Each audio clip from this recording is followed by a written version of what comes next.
যে কয়েকটা বিষয় বলছেন, মানে পৃথিবীতে কোনো দেশেই একজনের টিকিটে অন্যজন গ্রহণ করার কোনো সুযোগ নেই, আমাদেরও তাই।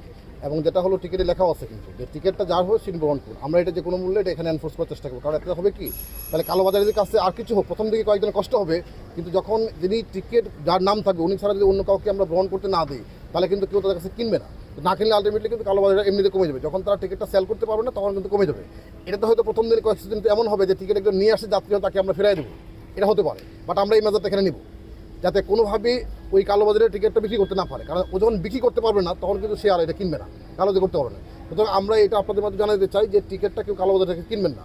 এবং আমরা এটা ইমিডিয়েটলি একটা মেজার আমরা প্ল্যান করে এখানে এনফোর্সমেন্ট করবো, যাতে করে টিকিট যেন এনআইডি কার্ড ছাড়া এবং পরিচয়পত্র ছাড়া কোনোভাবেই যেন টিকিট আজ থেকে গ্রহণ করতে না পারে, সেটা আমরা এনফোর্স করবো। আমি মনে করি এইটা করতে পারলে হয়তো অনেকটা এখানে কালোবাজারি কমবে, একটা বিষয়। সেকেন্ডলি যেটা বলছেন যে আপনার ধরেন এই যে উচ্ছেদের বিষয় যেটা অবৈধ স্থাপন আছে, এটা আমরা প্ল্যান করছি, আমরা আশা করছি 1-2 সপ্তাহের মধ্যে এটা আমরা উচ্ছেদ করে দেবো। আর আমাদের পুলিশের যারা আর্মি যারা দায়িত্বে আছেন, আমি অবশ্যই সেটা আমি সিনিয়রদের কথা বলবো, যাতে যে কোনো মূল্যে এখানে যেহেতু রাত্রিবেলা ট্রেন চলে, লোকজন আনাগোনা আছে, কোনোভাবেই যেন চিন্তার মতো ঘটনা না ঘটে, তারা যেন অ্যাক্টিভ থাকে।